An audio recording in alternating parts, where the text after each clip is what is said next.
Mashosti zangu mashabiki, kitu kingine nataka niambie baadhi ya kina mama wale ambao wasiojua thamani ya ndoa.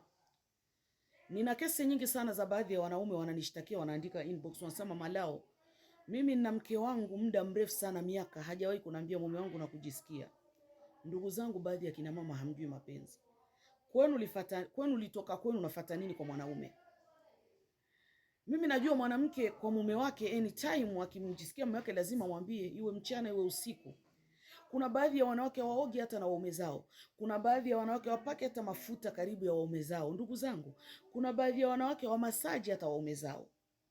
Kuna wanawake hawajui hata thamani ya ndoa. Ndugu zangu, ndoa mnafikiria ni joke. Kutaka unogeshe ndoa lazima kila siku kuwe staili mpya.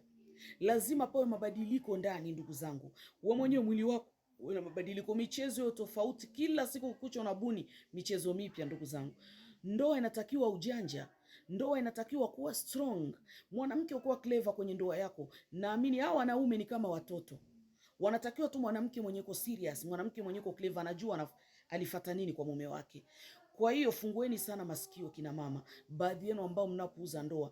Ndoa inatakiwa ubunifu, ndoa inatakiwa kila siku unabuni staili mpya. Ndugu zangu, baadhi ya kina mama mjiongeze.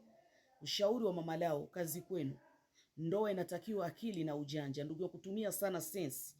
Ndoa sio joki, ndoa sio kwenda kuzaa tu, au ndoa sio kwenda kulala tu na mume. Kuna mambo mengi yanatakiwa kwenye ndoa. Mwana mama, wewe ubuni mapya kutaka ndoa ionekane nzuri, ndoa endelee kunoga. Ndugu zangu, mapenzi yaendelee kwa mume wako. Kazi mna. Ushauri wa Mama Lao anasema mbuni vitu vipya kwenye ndoa kama mna akili, baadhi ya kina mama.